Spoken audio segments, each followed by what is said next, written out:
This is Law for Community Workers, podcasts for community and health workers. Hard Conversations is a series of 6 episodes about elder abuse. The series was originally recorded several years ago and we have refreshed it because unfortunately elder abuse has not gone away and remains an important topic to address. The people who have participated in this series have generously shared their understanding of elder abuse, how they think about it in their communities, and ideas about how we can address it together. Maria Berry, who you will hear in this episode, is no longer in the role she had with the Older Persons Advocacy Network when this podcast was recorded. She has a wealth of experience in many areas of service delivery for older people in rural communities. OPAN, the Older Persons Advocacy Network, is a national network providing services and advocacy to older people receiving government-funded aged care. I think you have to build a relationship of trust and respect to be able to have those conversations with older people, and you have to have them in a way that they can hear you, they can understand. For myself, a lot of the conversations I've had has been through trust and respect, and it's been through perseverance too. My name is Jessica Sullivan and I work in the Community Legal Education branch at Legal Aid New South Wales. Today we'll be speaking about elder abuse, which is a sensitive and sometimes confronting topic. We want this to be a safe space for listeners, so if you need support at any time, there are services that can help, and you can find their contact details in the notes below. Also, if you suspect elder abuse may be occurring to someone in your life, then please speak up. If you're on the Central Coast, you can call the Legal Aid New South Wales Elder Abuse Service directly on 024324 5611. And for anywhere else across Australia, please call the National Elder Abuse Helpline, which is 1800 353 374, and they will transfer you to the closest elder abuse service. These episodes were recorded and made on both Darkinjung and Gadigal land. We acknowledge the traditional custodians of these lands and pay our respects to their elders, past and present. We acknowledge that this is Aboriginal land, always was, always will be. Thank you for joining me today, Maria. Do you want to just tell us a little bit about who you are and your experience working with older people? Yes, thanks, Jessica, and thanks for the opportunity to be here today. Well, I've grown up a northeast Victoria country farming girl, and my career has been with working with older people, both professionally and volunteering over 30 plus years. I guess the big shock that came to me was when my ageing parents were experiencing some difficulties in the end stages of their life. I'd heard about elder abuse and I'd possibly seen it, not to the extent or the gravity that we hear about, but when it actually happened with my own parents, it blew me away. And having a nursing background and that experience, it didn't protect me and it didn't protect them. And when I went out looking for some help and support, it was really difficult because it highlighted that we had a system that just wasn't addressing or dealing with this. Are you able to expand a bit on what kind of elder abuse you witnessed occurring to your parents? My experience was in the immediate family, which was very traumatic because it was very shameful. It was very not accepted by my parents, the denial, the silence, the proud generation. It was not something that they could discuss. And it was the ultimate betrayal that it could happen in their own family. My parents were they were wonderful people, very hardworking, caring, kind. I was one of 3, the eldest of 3. We were all brought up the same and we had a wonderful life growing up on a farm and all those amazing experiences. And when it actually changed, it was a terrible shock. It was something that they couldn't deal with, that they kept pushing aside, thinking that it will get better. not realising the reality of what was happening. And I guess for a farming family too, there was always this dream that everything's fine. You work the generations on the farm and you pass it on to the next generation. But when things actually went wrong and seriously wrong, and their health was deteriorating and they needed more support and care, that it just wasn't working. It was really quite serious. We endured quite a lot as a family. There was family violence involved in this. There was drugs. There was all sorts of things that were actually happening. I remember at the time when I was calling out for some help and support, I just did not know where to go. And I think when I was trying to explain the situation and tell the story, it was so complex and complicated that people just could not understand what I was trying to put across to them. Each time I spoke to somebody, people were kind, people were caring, but they just couldn't get it or couldn't understand what I was trying to tell them. But it got to a point, it was really serious. My mother passed away 10 years ago, and then my father, behind my mother's apron, had dementia. Then the elder abuse turned into something really, really serious. No money in a bank account shut down, neglect, isolation, violence. He became very, very unwell. This is my father. He was in a farming partnership with the perpetrator, a family member, and it became that serious that when he did have to go into care, we did not know whether we could actually keep him in a bed, whether he had a bed.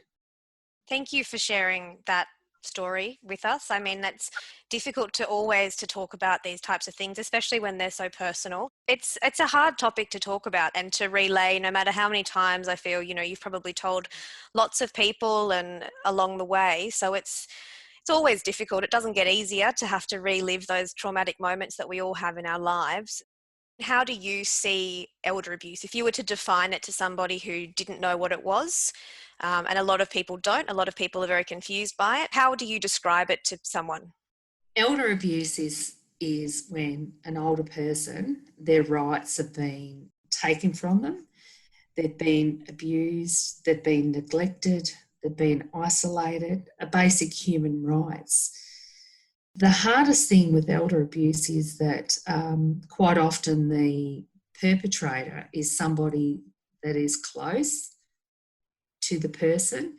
So it could be a family member, it could be a good friend, it could be a carer, it could be a partner. And it's the ultimate betrayal. And we don't always look at it and see it that it is wrong, that what is actually happening is wrong. We're probably not accepting of the fact that it is something more serious. I mean, it's true. It's very hidden. It's very, it's a lot of shame attached to it. And there's also a lot of, older people, as you said, from that generation. They don't want to get their children in trouble. They don't want to cause more pain to anyone. They're very proud people and often don't know that what they may be going through is a form of abuse. And, it's difficult to go up to someone and say, oh, I want to talk to you about elder abuse. So it's much more about changing the conversation into a way that an older person can relate to. So, you have the right to be respected. You have the right to, go and seek medical care and all of those types of things.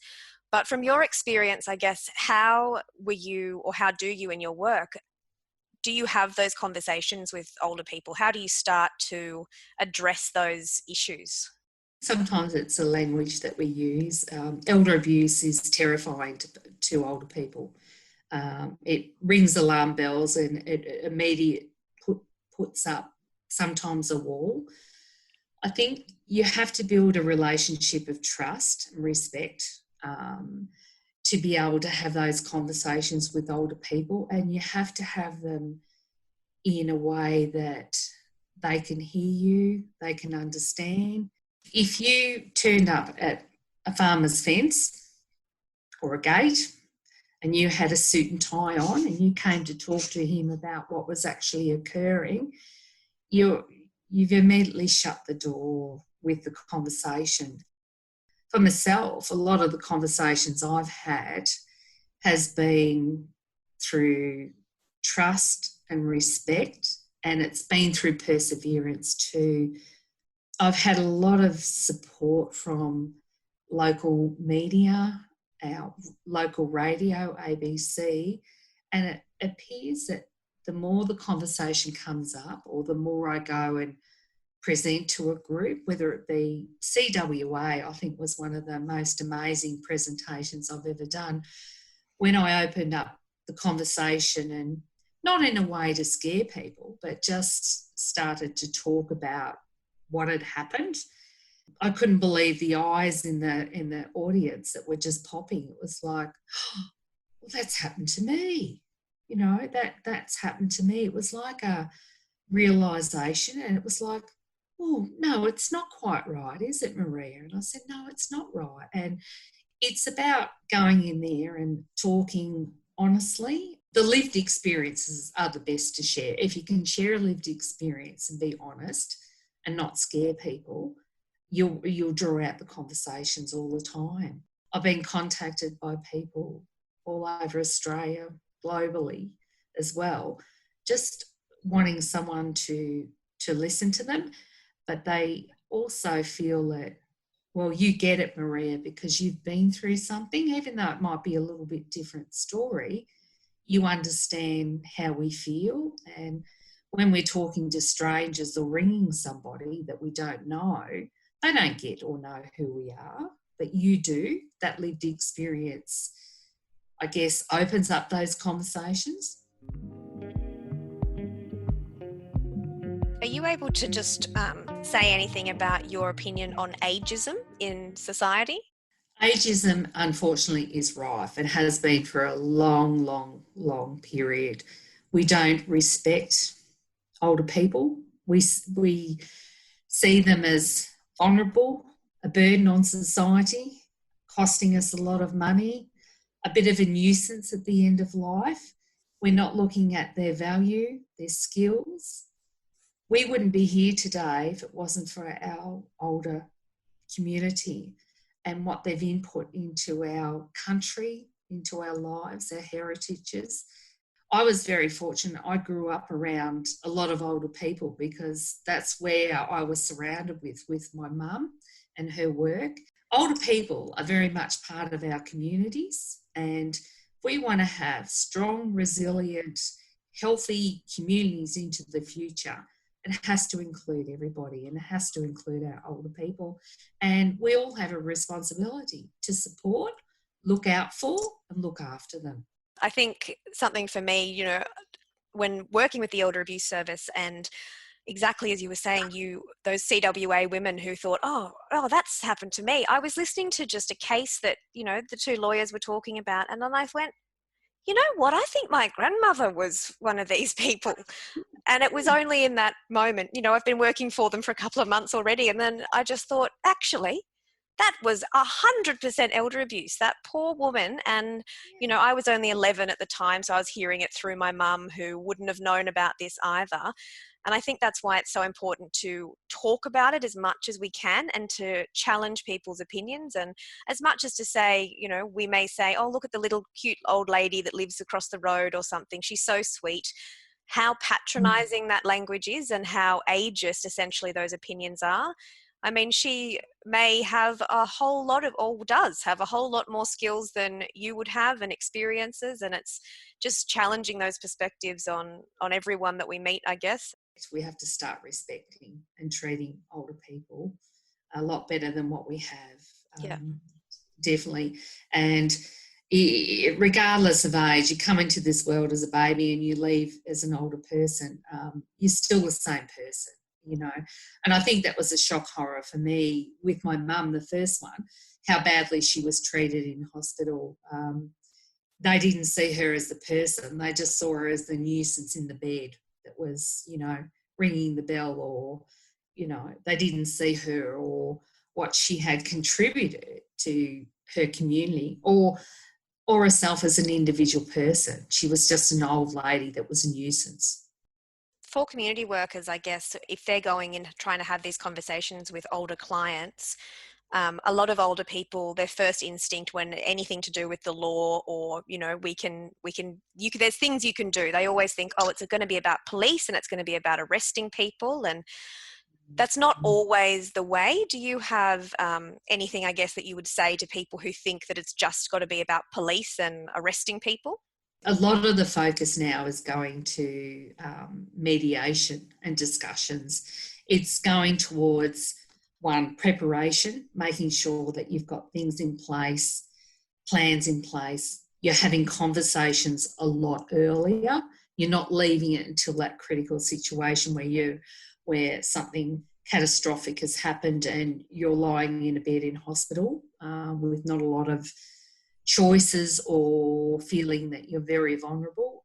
I think the direction now is on talking about things, making things clear, ensuring that all older people in our community are visible, they're seen. No one disappears where they might become a victim, even if unintentional. But it's very much about mediation, about talking, about all those kinds of things, rather than just saying, right, go to the police, or, we go through a legal system, or that sort of thing. But I think we've got to empower older people and give them the information, informed choices, the education, and enable them to have a voice, to say and voice up and say, this is not okay. Yeah, I think it's conversation, planning, mediation, early intervention, very much early intervention. When things start to go wrong, that we get the brakes on somewhere before it escalates to the point of being crisis, like it did with my family. And that comes from those community workers and health workers really being those problem spotters, I guess, and saying, whether or not they're working with the older person, being able to observe the living arrangements, just being aware of those signs that can point to elder abuse maybe occurring in that household or to that person. And then having those conversations, just starting that conversation, telling those older people that they do have rights and that, these are very reasonable requests that they would like. And so I think that's where it has to come from. Oh, absolutely, Jessica. It's really important. It's really important. I think my message to care workers that are going in there is to, look, go in respectfully, go in gently, but you need to voice up. You need to, if you can build those relationships, and you will as care workers, because you're the people that are going in there that are building those relationships and that trust. You're providing that service and that support for older people, and you are probably the first line of people that have that trust, that relationship, and will probably hear things that other people will never hear. And it could be that family members never hear the conversations that you might share or have with that person. So if you think things are wrong, it's really important that you are not afraid to reach out and ask, bring it up, discuss it. If you feel that you're getting dismissed, pursue it. Perhaps there's another avenue, there's somewhere else that you can go. Make sure you pursue it. Don't dismiss it, because you're the person that's going to make that change or bring something to light that could protect that older person long term. Your intervention at that point could make a huge difference to what could come.